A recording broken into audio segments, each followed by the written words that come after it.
Because usually you open your black book, but I think I've opened my black book this week. Very good. Can we get him at City? Can you put a call in? What can you do? Jack's already working on him coming to City. He's outnumbered today though, Shaun, isn't he? I'm delighted I don't have that family WhatsApp group. To be honest. Who wins the Champions League this season? Vermicelli, a bit of rice and sweet and sour king prawn. My mum has water in there. Thank you for joining us for another episode of No Tippy Tappy Football, brought to you by William Hill. Hi Sam, how are you? Oh man, very good, thank you. Yourself? Very, very good. Now, we've got a special guest today, but it's a bit of a change because usually you open your black book, but I think I've opened my black book this week. Very good. Would you like to introduce our special guest? Yes, obviously, he was a fantastic career in his football career. Particularly, I think, at Manchester City. He might tell us different. It were better somewhere else, but I don't think so. and of course, he moved on and, many games at the top level. And so it's my pleasure to introduce Shaun Wright-Phillips. Certainly big fan, you right? Sure. Nice. Hi. See you again. I was trying to remember how many years we'd been friends for, and do you know what? I think it's nearly 20. Yeah, I remember days I had to come and introduce everyone to you, didn't you, when you won the FHM? Yes. So that was 2003, yeah. Yeah. You go back that far then? Yeah. We've been friends for a long time, yes. Yes, a long time. But thank you so much for coming up to join us today. Have your path crossed Sam before in a professional capacity? Have you ever played all of his teams or? Yes, the Bolton era. Yes, the Bolton era, yes, definitely. Definitely the Bolton era. So that was a particularly good spell for me at that time, like I mean. So were you City or Chelsea? City and Chelsea. And Chelsea, yeah. Science. Yeah. Used to come up against Ricardo Gardner. Bibi. Yeah. He's over here still. He's living in Manchester with his son, trying to. Some plays, right? Yeah. Unfortunately, his son's just been released by Manchester City, but he's got a couple of trials at Blackburn and places like that. So hopefully, he'll get fixed up. So That's good. Great about that. Do you remember your teams playing against him? Of course, yeah. I mean, it would be us making our way in the Premier League with Scotland and then becoming quite really competitive, like I mean. So, beating Man City wasn't too difficult then. Oh, he's outnumbered today though, Shaun, isn't he? So we can't say that to us. Listen, Kevin King resigned after we beat him at Bolton. And he said Bolton's bench is better than ours, so I'm off. Were you still there then? Yes, Kevin, it was weird because when he left, we just got told he just walked out and Packed in. yeah, and just went. Yeah. And I've never seen him since that day. Like literally, it's almost like he's just vanished. Yeah. So, Amazing, eh? Did you ever try and sign him any time, or would you fit into one of your teams? If I'd have known at whatever time it was available, I'd have tried to sign him, like I mean, but it depends where it would be. And then at Bolton days, we were so tight, it was hard to get the funds for players. I think the most I spent would be 8 million on Nicholas Anelka, which was way late on when we were really pushing for Europe and the Champions League then, Other than that, we were always looking at bargain basement, yes, but the quality of bargain basement players then was unbelievable because of Kocher and Yorkaeff and Fernando Hierro, Ivan Campo.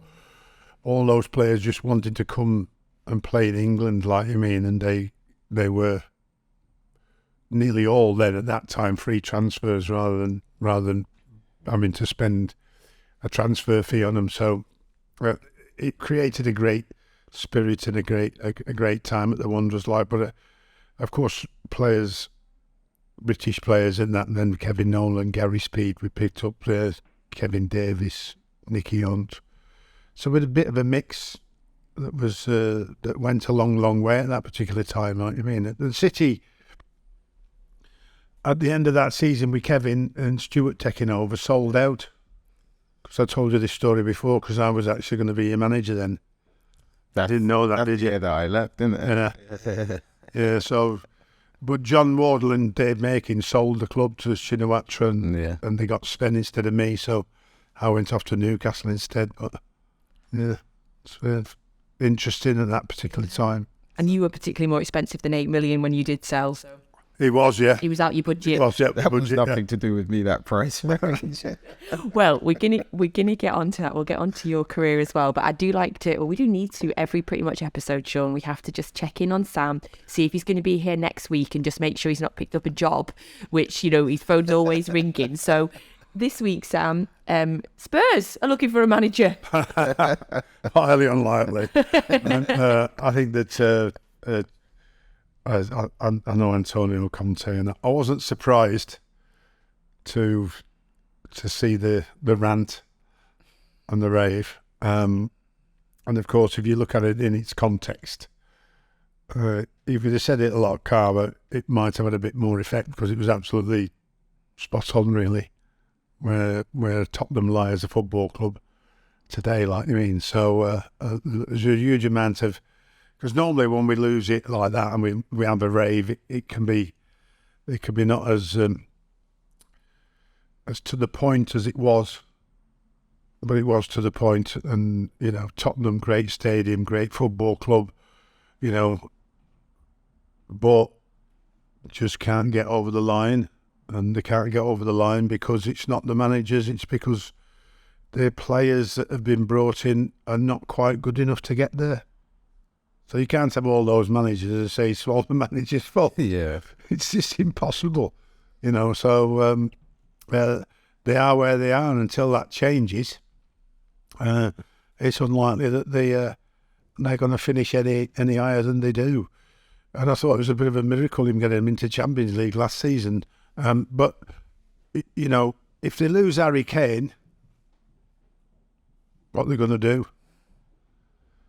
Because that's going to be a massive, massive problem if Tottenham lose Harry, because you lose the goals, you're going to end up being a mediocre Premier League side if you can't find a replacement. And I'm not sure there's many replacements as good as Harry Kane that would come to Tottenham.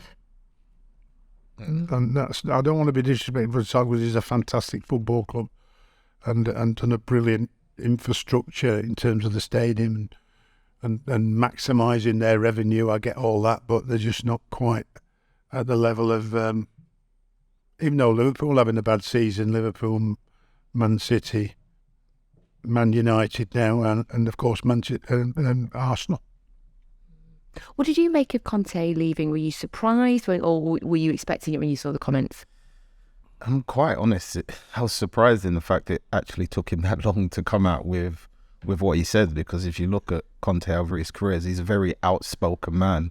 Whenever it kind of suits him, if he felt that's the right time, or it's on his chest, he just says it. But he held that one for long, and that's why I think there was that sort of explosion with it. And I think, like Big Sam said, I think if he had said it in a different way, people would have respected it. But because it came across kind of like angry, and I wouldn't say resentful, but basically calling people out, people's taking it as he's just making that like he's giving somebody a dig. But I think in general, if you're a football fan and you watch football, or you're a Spurs fan, you understand exactly what he's saying and where he's going from.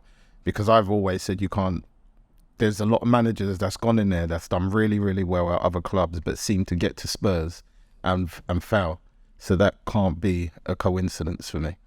You mentioned before about when Keegan left when you were at City. What is it like for a player when managers just leave? Is there any way you've thought yes, or any way you felt sad when a manager's left? I think, especially in the way it happened with Keegan, it's more of a surprise. I think when it happened with Mourinho when I was at Chelsea, that was just as much a surprise because of how well Chelsea were doing at the time. But in general, that only happens if you kind of build a relationship with the manager, which normally happen in successful or even good clubs.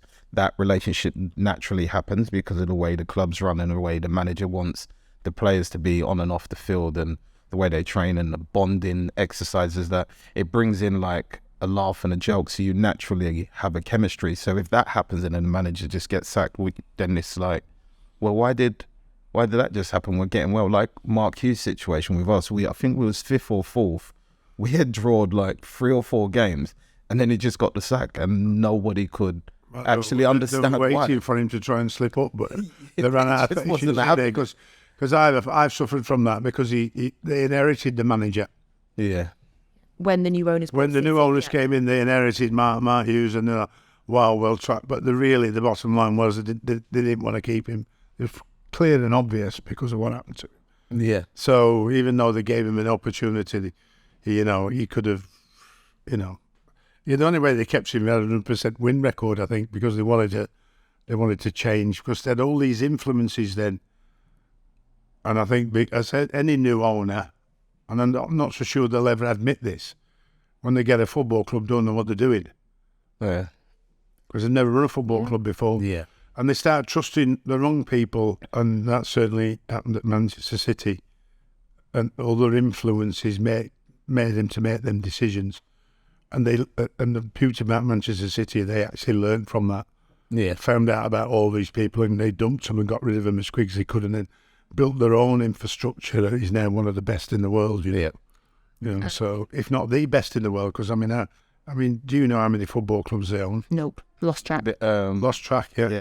You visited a lot of them, I Yeah, think. that's Well, my friend Mick Bennett, who I used to play with at Bolton and Preston, runs Man City's academy in Australia. So if you ever get out there and see him, he's a good lad like me, but he's packed up and left to go that far to be connected with the development of players in Australia.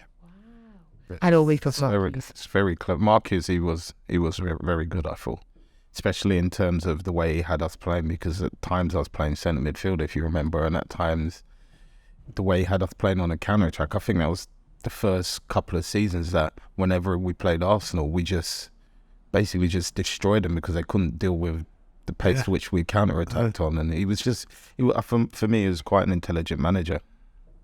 He brought in so many of City's key players as well that were the backbone of the... Vincent Kompany, no less. Absolutely, no less, yeah. Everybody forgets that, don't they, like me? You mentioned Jose a minute ago. What was it like having him as your manager? What was he like? It was actually... I'm going to come to you in a minute, Sam, because I like that laugh. No, I got on really, really well with him, to be honest with you. I like his method of training, the way he did everything. He always seemed to me like he was premeditated for literally every situation that was coming at his height of his managerial career at Chelsea. And I use this story all the time, but it's the best way for me to explain it. I think we was playing United in the cup final. No, actually, the Spurs. Sorry, we was playing Spurs at Chelsea, and he came to me on the Thursday, and he said to me, I'm not going to start you this weekend in a cup. I'm going to keep you on the bench. So I'm quite just, okay, I'll get on with it. It's about the team. It's not just about me, whether I'm upset or not. Yeah. And he said, don't worry. I've got a feeling that if we're 2-0 down at halftime, I'm going to bring you on. We're going to draw the game. Then we're going to go to White Hart Lane and we're going to win and you're going to score. So as a player, I'm just like, what's he on about? Oh, yeah, boy. Whatever. And I think after 35 minutes, we was losing and I came on. The game finished as a draw. We went to White Hart Lane and we won 2-1. After that, I was just like, do you know what? You can tell me anything, I'll believe him. Even with the questions and stuff he answered, it's almost like he always knew in every detail, even if there was a question that came off the cuff from the media, he knew it was coming and he already knew how he was going to answer it, and was just always prepared for every moment under him, apart from when he lost his temper every now and again. But in general, like we all do. Yeah, in general, I really enjoyed it under him. What was your experiences like of working? Oh, they're great over the years. Over the years, like you mean, in getting a result. Never actually won, but drew 2 or 3 times. When we were at Bolton. In fact, my last game at Bolton was a 2-2 draw at Chelsea before I left, just before the end of the season. So we did frustrate him. I always remember the outburst he gave when we drew with West Ham when we were struggling at the bottom of the league, second year in West Ham, and we drew 0-0, and slaughtering it's in dinosaur and quasi football like you mean, and I thought, well, I learned that off you, because he missed the defence. I saw him early doors when he was at Chelsea. They were 2-0 up, and he took an attacking midfield player off and put a defensive midfield player on, and then did the same as the game went closer and closer towards the end. Every player that came on as a substitute was a bit better defender than the one he took off, because he'd done enough to win. So when he talked about parking the bus and defending, it was my tactical genius that I pointed out in the press conference after, what frustrate him to burst out saying, what type of football do we play? And of course, as every manager would do, they defend themselves. And as every newspaper man writes it, because they're not intelligent enough to read between the lines, he's protecting himself because he shouldn't get beat, or he shouldn't be drawing with West Ham at the bottom of the league at home. They should be beating us, and I've had that all the way along. Nobody gives you, when you're at the bottom of the league, the credit for your tactical awareness into producing that result against the team, one of the top teams, especially if you beat them. It's always, the headline is off day for Chelsea, off day for Man United, off day for Man City, but you know what I mean? It's always an off day, instead of giving the opposition some credit for what as frustrating as it might be. And Manchester City come across more frustrations defensively than any other team. Definitely. I mean, they have to batter down 11 men for most of every game that they play in, and they're masters, have become masters at it now. Like me, whereas everybody else then starts complaining. For instance, international level, Spain versus Scotland. Yeah. I mean the whinging and moaning of the Spanish, the captain, I mean, cure. God. Oh, Sam, I'm so glad you brought that up. Do not keep your mouth shut. You've just been beaten by a tactical piece of work by the players and the opposition manager to win and beat you 2-0. And individually and collectively, much, much better than any team. And that's why teams of football are so exciting, and why results are so exciting, particularly in the Premier League. But when you start getting it in the European competition like that, it's great to see, because it's always exciting, isn't it, when an underdog pulls it. It might not happen again for however many years again, but it happened.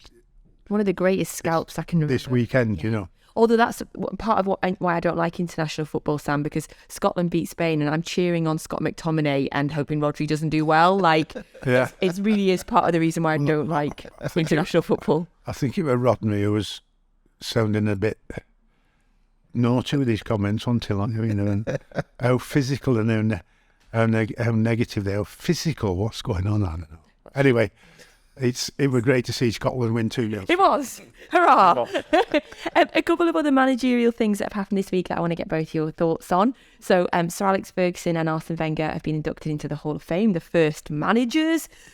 Shaun, do you think correct first two managers in, or should it have just been Sir Alex on his own?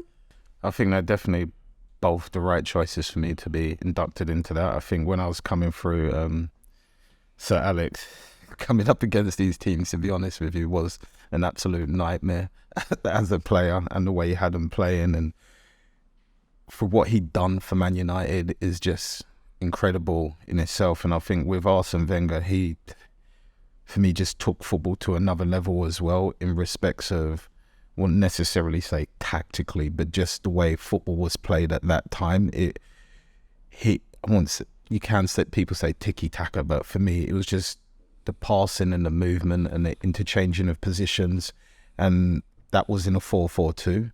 So those gaps I felt that players had to interchange position from was a lot further than, say, if you look at now where it's 4-2-3-1, the yardage is different. So I feel like it's shorter spaces for people to rotate into sometimes, for me personally. So I thought, for me, them two were the best one. I always remember playing at Highbury against Wenger, and I think 3 passes it took them to get from their goal to our goal and put it in the back of the net. And I just used to always think it's incredible, but I feel like no matter how good your players are, if you don't have that manager behind giving them ideas and tactical advice and how he wants them to play, some of those things don't happen. So for me, I would definitely say those 2 are the best 2 managers to be in there. Who do you think will be next in, Sam? I've no idea, but I know Tippy Tappy Football was not Arsenal's format in them days because they played through the lines quicker than anybody else. So you could count on them being at the edge of their own box, and in less than 10 seconds they'd be in the opposition's box with 3 passes, like you said. So there were nothing tippy tappy about what you get today. They were direct, and they were direct with the movement, and they were direct with the interchangeable, and they were direct with the passing. The first pass would always have to be forward if it was possible, not sideways or backwards, which we get a lot of now. But of course, Manchester City have to do that because they have to break 11 down. But Arsenal had a great way of sucking you in and getting you out of that defensive zone and then breaking through the lines quickly and beating you. So, you know, it was a physical team. It was a strong team, mentally strong, talented, massive, huge size. And then he changed. And I don't know whether Fergie got under his skin by calling them the most undisciplined team in the Premier League because they had more bookings, more sendings off than anybody else, or whether that sort of got to him or not. But when they moved to the Emirates, the whole stature of the player seemed to change in terms of the smaller, more technically suited player. But the old team had technique, strength, resilience, pace, and they could do anything. They could fight it, they could play it, they could battle it. No matter which way you wanted to try and play them, they could do it all better than you. So it was a full package, and probably because of the lack of spending, he never managed to get a full package back again like that because of the cost of the new stadium. So, in the end, you could arguably say he stayed a little bit too long because it was a bit of a sad way they got rid of him, the Arsenal fans. But what a fantastic career he had, and certainly deserves it. I want to know the criteria though. Yes, I think the criteria has to be on the length of time that they've managed Manchester United and the success, and the length of time that Arsene managed Arsenal. But if that's got to be in with the criteria for me. Yeah. So don't know about any other managers that might get near that criteria for the next one. Oh yeah, a lot of games managed. Yeah. Another managerial thing I just want to quickly ask you about as well, Sam. Obviously, Big Dunk. So we had Big Dunk on, Shaun, as our second or third guest on the podcast, like way back in October, November, before he went to Forest Green. Then he went to Forest Green, obviously had a bit of a torrid start there, Sam, but he's got his first win. Yes. As Forest Green manager. We're so happy for him because we were having a good run of guests then becoming managers. I don't know if you've got any aspirations of managing, Shaun, but this is the place for you. And he said this week, Sam, that he's loyal and that even if Everton or Real Madrid pick the phone up to him, that he's not leaving Forest Green. Do we believe him? Listen, I'll be right over there and smack his face and tell him to move on, but I have to. He's a very loyal person, as he showed his loyalty to Everton over many, many years. And I still arguably think that there were times when they could have let him done the job till the end of the season and see whether he could cope. And I thought he knows that club inside. He could have done. So he has to move on and end up with a very, very difficult choice, because I thought it was a very difficult choice of going to Forest Green. But he's cutting his teeth, learning the trade, and hopefully they're loyal enough to stick with him. That it's going to be, was from the very start unlikely they were going to stay up, but he has got his first win. And of course, next season will be the telling point on whether he can prove himself as a manager or not. And I hope he can. I hope he gets Forest Green back up and gets them promoted on where they come from. So it's going to be a big time for Dunk's career as a manager, because we all know the stats. Lose your job as a manager in the first one, and very difficult to get another one from there on. So it'd be good luck to him. You know, I love the man. I think he's brilliant. I think he's an outstanding human being since his playing days, when he changed his whole life. I don't think he's ever talked about that much, has he? But you know, when he changed his whole persona, and he's a quality man, and loves his football, loves his family. Yeah, we wish him the best of luck, because we're half claiming that one, you see, as well, Shaun. We're not putting that name out. You've played with loads of top players that have gone into management, though. In terms of your sort of former teammates, who do you think's done the best in management, or who could you see? I mean, I'm thinking obviously you played alongside like Lampard. Obviously, I wouldn't say I played with Stevie G obviously for the national team, so I'd think if like what Big Sam says, it goes on like stats on what you've done, it would have to go to Stevie G, because he's been successful in his time and spell in Scotland, I thought personally. So I just think in general there's a few others that are out there. I don't want to put their name out there because they haven't openly gone out and do it, but I know they're definitely interested in taking it on. So I'm excited to see what they come, because one of them or two of them I think will be really, really good. We've talked, Sam's talked on the podcast a lot about the importance or the impact that parents can have on children at that age, but also when it comes to representation as well, which brings me on to thinking about Jude Bellingham. Before we kind of talk about that, Jude Bellingham for England, phenomenal. Where's he going to go? Can we get him at City? Can you put a call in? What can you do? Jack's already working on him coming to City. Jack's already put a text, a tweet out there, isn't he? See, Jack's as a player acts like us old school. Yeah. He lives life as a footballer like all of us used to live way back then. I think even you started like that, didn't you? Where just go out for a pint at the end of the game, or your Chinese or whatever it might be. And like he seems like he's still a little bit like that, like you mean, cool. Which everybody sort of frowns upon a bit too much now, of course. But I'm sure he's extremely professional. But there's those times where he has a little, dabble and does and goes out and enjoys himself like everybody should. And tweets Jude Bellingham telling him to come, or Instagram mates him telling him to come to City. Yeah, but I mean, the manager can't condone that. You can't condone that, but you just have to, see, like, obviously they get on very well together, which is very important. World's his oyster, really, isn't it? I think for a kid that young, doing what he's doing, at every level, the maturity of him to be captain as well, Dortmund, I think he's been phenomenal, but he's coming now to make the hardest decision of his life. Dortmund are still in control, aren't they? Yeah. So 2025 his contract runs out. Right.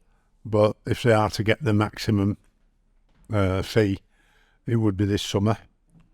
Wow. Because last year the contract, 24-25 would be, the fee would diminish as time went on, so it would be no, Dortmund generally do, but haven't put the one good thing Dortmund have done, they haven't put a buyout clause in this contract. Yeah. Like Haaland had. Yeah.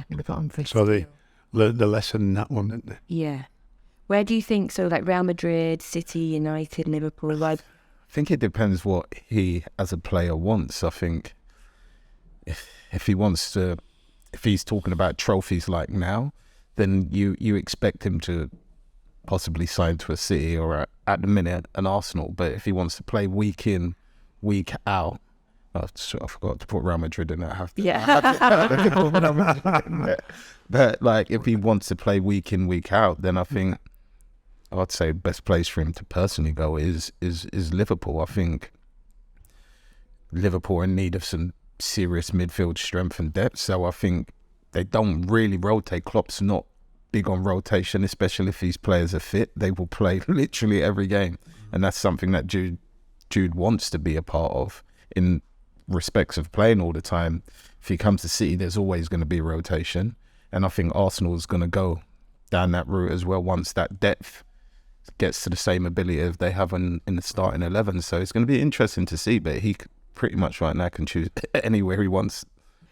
So we were talking Bellingham's dad representing him. Obviously, we know that Erling Haaland's dad is heavily involved in his career as well. What was your dad like growing up? Was he hands-on with contracts, or was he advice, or what was he like? Just more advice. I think for Dad, he never really focused or studied on that department. He might know about contracts in terms of what he's had and what's been done with his, but I don't think he took that responsibility on, in the respect as he doesn't know enough to deal with that, and he's worried about making mistakes. I think the dads nowadays, I wouldn't say they've got all the qualifications, but I think they've done their homework over the years to understand how contracts work. But I think a lot of it, dads getting involved, has come from the back of how much agents are making, which is not being disclosed. So it's more, I think, in respect to keep it all transparent. But in the end of it now, it seems like everyone's still the same thing, but at least it's going to a relative rather than somebody you don't know, so I suppose. And it Didn't used to be allowed that, no. Yeah, you didn't. But families. Yeah. Well, you had to be kind of qualified. You had to do a test. I think that apparently they're meant to be bringing it back, is from what I've heard. Yeah, but they can't police it. I mean, they tried it last time, and FIFA and UEFA just let everybody else down. Wherever they said, whenever there's a transfer, there was a writ. There was one agent suing the other for lack of payment and all that stuff. Like, I mean, so because agents used to get together, Yeah, you know what I mean, and work with agents in England, particularly foreign agents, like to link up with an agent in England who knew the background, who could get them into the football club. You know what I mean, and help them, you know, market the players, if you like, for want of a better word. And there's you know, they come to an arrangement about, like, well, you know, split. And then they ended up like suing each other because whoever got the money first never paid the lad. He said he was going to pay. And I'm not saying that happens all the time. Yeah. It doesn't, like, I mean, and that's why it becomes so shady. Because when the window shuts, there's a lot more big conglomerates involved in it now. They've swept up some of the smaller agencies and put them in together, like, I mean, because these lads would be not able to get or earn a living from the start of the season, August, at the end of August, and couldn't open up again until January, so they couldn't earn any money.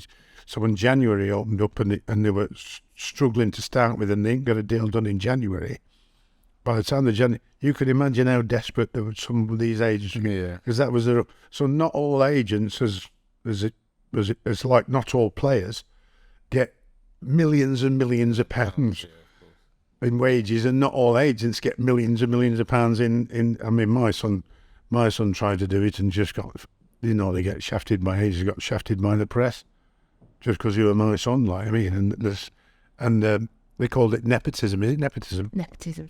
It goes on everywhere. Yeah. What Dad done to help his son out to work in his own industry. What son works in football with his dad if his dad's a director? Yeah. You know what I mean? But have your son work as an agent if you're a manager? Oh my God! Yeah. Well, luckily there is quite a few, rightly so. But agents have. Are they in control more now than they were? Probably, yes. Are they? I don't know how good they are. Who was your best agent? Would you say? I'd have to say at the time, I'd possibly say Darren Dean. Darren Dean. I think. See, whose son's that?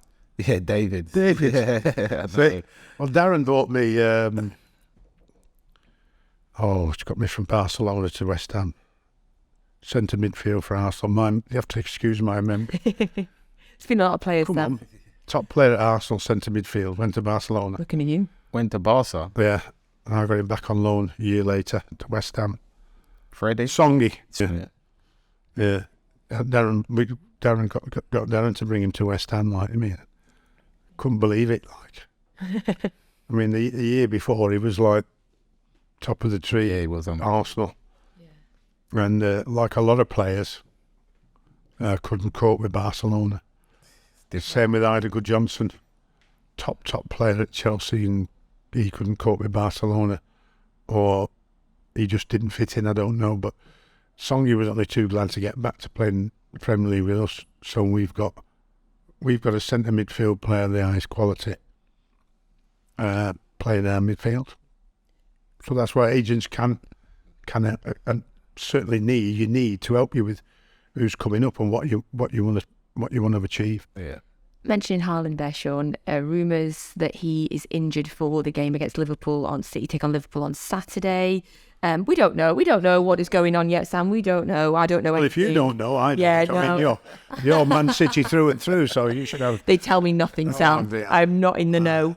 If he is injured, and obviously Phil Foden is out as well, Shaun, are Liverpool favourites for that game? No.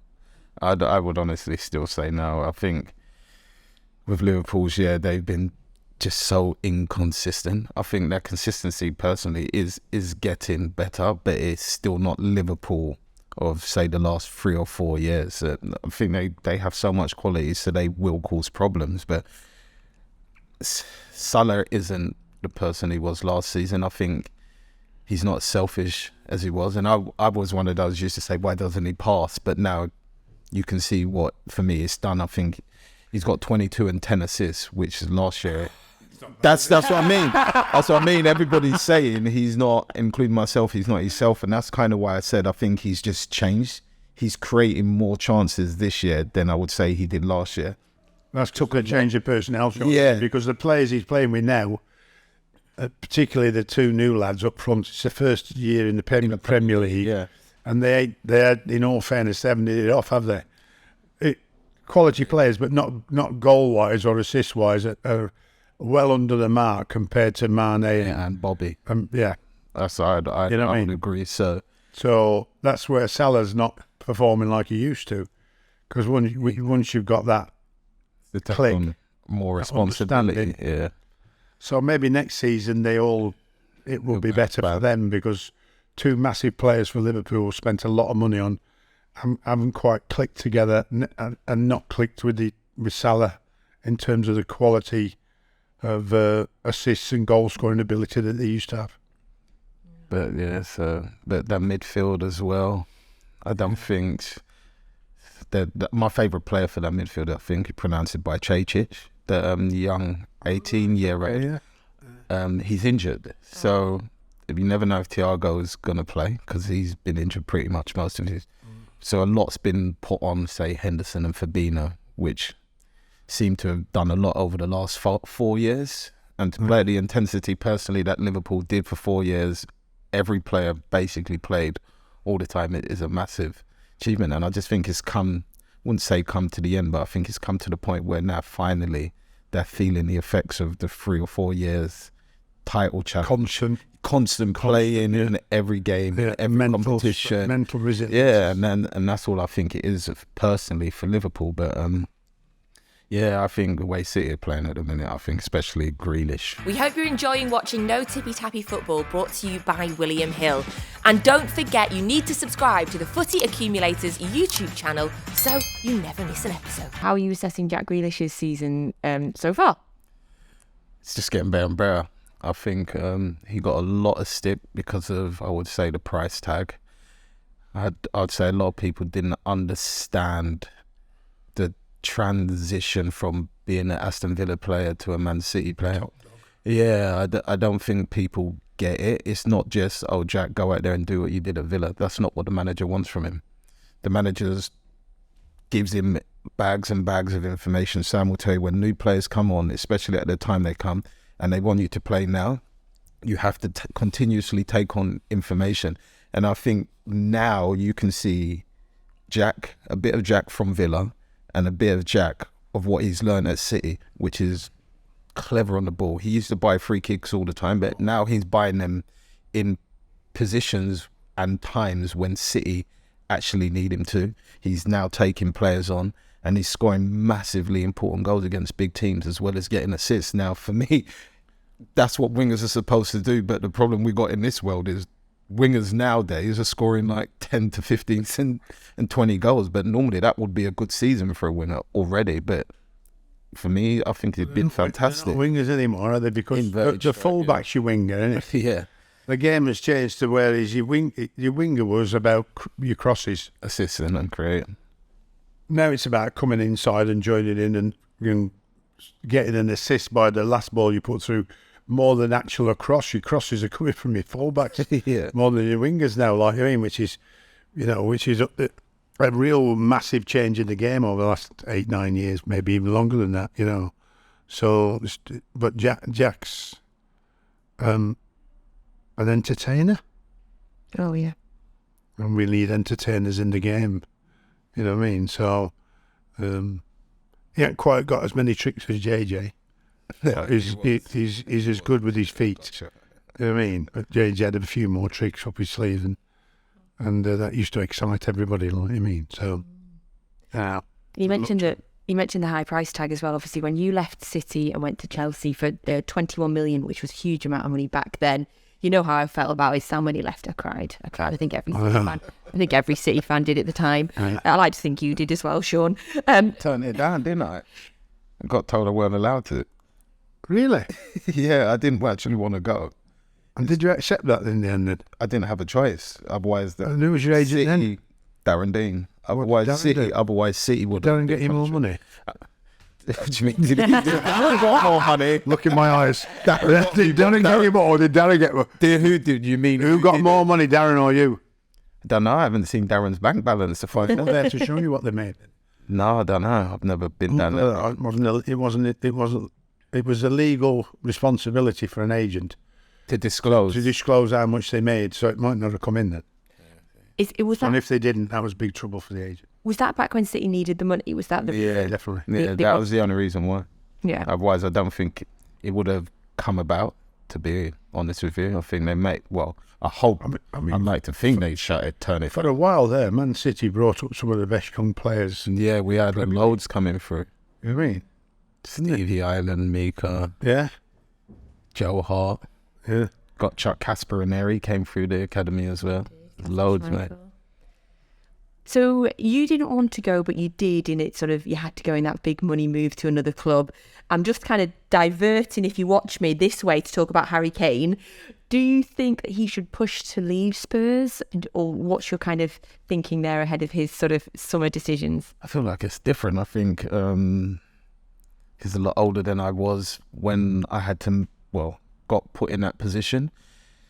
I think now it's about personally what he wants to do. I think if he wants to win medals, he's either got to hope for a new manager to come in with that idea that this is how we're going to play exciting football, we're going to cause problems and we're going to go for trophies, or just accept that being a bit like Matt Letizia, he just said he's going to stay at Southampton, this is what he's going to do. And I just think for Kane, I think he either needs to come out and say, all right, it's time for me to move on, or right and say, I'm just going to stay at Spurs and do what I have to do, because this is second or third year this keeps happening, but he keeps renewing a contract as well. So like what one does he want to do? And I just think it's a hard decision, because the player I get, he doesn't want to leave Spurs, but at the same time I know every player wants to win medals at some point. I'll say this and I'll say it again. I don't think he's ruthless enough to do it. Yeah. Those players that leave are the ones that cause a huge amount of trouble to the football club, and end up, even with somebody as dogged and determined as Tottenham Daniel Levy is. Berbatov got away to Man United. Yeah. You can get away if you want to get away. You know what I mean? Okay. Gareth Bale, yes, there's the right money, but then the amount of not turning up for training, causing problems at the training ground, where the manager has to go to the owner and say, look, cut your losses. Get the best price you can. Yeah. I'm not saying, not be proud, but just get the best you can, because it's going to destroy the whole ethos of what you're working for this season. One man that's powerful as that, or as big a player as that, can make life, very difficult. Very difficult. Oh, yeah, definitely. And sometimes it needs the captain of the team to go and tell the owner and say, we don't want this man in the dressing room anymore. Yeah, because that's what that dressing room is But he is the captain. it's everything. It's everything to the, isn't it? It's everything to the success of the team. Yeah, 100. But Harry won't do that. That's what I'm saying. There are a number of players that have moved. That are the ones who I can't remember what the player was at West Ham from France, from Marseille. Really talented guy. Payet? Pike, yeah. And once he decided he wanted to go back, just didn't turn in. Yeah. Now one of the hardest clubs to get away from is David Sullivan, David Gauls. If they don't get the right price, but he managed it because you didn't turn up. I haven't got. And that was it. You haven't got any, you know what I I'll mean? get bored like at home. I'll just be bored. No, we always, before we go on to our final, which is our quickfire, non-quickfire questions, I just want to ask you, what's it like in your family just now? Because have you got a family WhatsApp group? Like, I'm thinking, obviously, your dad is like Arsenal through and through. I'm saying you're pretty much City through and through now. What is it like in your family right now? I'm delighted I don't have that family WhatsApp group. To be honest. Do you know what? It was weird because we used to just, we was fine. No one talked about it or anything. We used to just work together. If we worked on the games, it would just be a little laugh, but that would be it. And then I think they beat us in the cup when Arteta first won the trophy. And then I got the first like text and a bit of banner and abuse from my dad. So I was like, all right. Taken him a long time. Yeah. Did you say that? What? How long's this been, Dad? 20 odd years? So that is like, all right, cool. And then now the Premier League have kind of built it up even more to the point they have us working together. And if we're watching the games in the studio, there's like a consistent camera on us all the time. So it's getting a bit tense, but he's actually being quite good at the minute. I see he hasn't posted that much about it as he was early on in the season, so it's calmed down a bit. So I'm hoping we can quieten him down and then leave for this year. Good banter. Yeah, it is. It's a lot. Have you got something saved in drafts in case City win the league that you're going to send off the final whistle? Yes, I'm just going to cut and edit one post I did where I put the trophy down and he weren't happy about it. I'm just going to run that clip again. Right, finish off on our quickfire / not so quickfire questions for you, Shaun. Best manager you've ever played for? Mourinho. Okay, best initiation you ever saw? Or funniest? I'm going to give it to myself. It didn't go well. It didn't go well, but that's why I'm giving it to myself. What did you have to do? Stand up and sing when I first signed for Chelsea. Back then I was quite reserved. Like, unless I had a drink, I was pretty much spoken to, and then I speak, but otherwise I found that tough, and he gave me like 3 weeks to proper practice. Did you practice? It still went wrong. Oh, did you sing then? I tried to find an easy one. It was John Legend. Ordinary People, but it just sounded like I was just having a conversation with everybody sitting down. Did you get a batter then? Yeah, I did. I said I'd never ever do it again, and I haven't done. Is that before camera phones as well, so we don't even get to see it? Yes, I got away with it. No.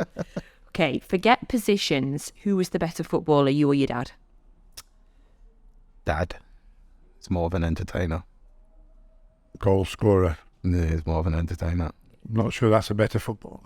Yes, I agree. We said Well, yeah. Sam, you can save me, and then I'm telling you. Yeah. Will Graham Potter be the Chelsea manager in 12 months' time? Yes. Oh, okay. Right. I know what you're going to say. I don't even know why I'm going to ask this one. Who wins the Premier League this season? I'm hoping City's a City, yeah. You're hoping City. He's on it open. Yeah, I know it's that. Last few times it'd be, City. Can't be disrespectful to what Arsenal's done. With you. That's the way. I agree. Who wins the Champions League this season? I think we've got the hardest draw, but I'm still going to say City. Bayern in the quarters. And then Real Madrid or Chelsea the round after. Do the hard way for you. Yeah. Exactly. Right, and finally, we were all talking about this before. This really did get us chatting before we started recording this. Jack Grealish's Chinese takeaway order went viral this week. You get stuff from a restaurant that all three of us have eaten in. So I just want to know, what are both of your Chinese takeaway orders? From Wings. From Wings. Barbecue spare ribs. Yeah. Because they used to just fall off the bone. I remember this. Yeah. Singapore vermicelli noodles, spicy. Yeah. Egg fried rice and sweet and sour chicken. Well, that's 2 meals, isn't it? No, but I just have a bit off each. Otherwise, I get bored of just one dish. I need to have different things on my taste buds. Scallop noodles. Scallop noodles? Scallop noodles come in their own shell. Don't know whether you can get them in their old shell and deliver to your house, but as long as they're scallop noodles, that'll do fine. Crispy duck, pancakes, vermicelli, a bit of rice, and sweet and sour king prawn. My mum has water in that. Shaun needs it. And plenty of Cloudy Bay. What's that? Sauvignon Blanc. Oh, okay. I'm a beer drinker, so Oh, yeah. Northern girl, yes. Okay. I'm a veggie, so I just have to have some salt and pepper tofu in there. But I'm sure we could find some stuff to share. Shaun, thank you so much. We appreciate you coming all the way up. Nice to see you again. Thank you. Thank you so much, Sam, as always. And thank you all for joining us on this episode of No Tippy Tappy Football, brought to you by William Hill. We'll be back again next week.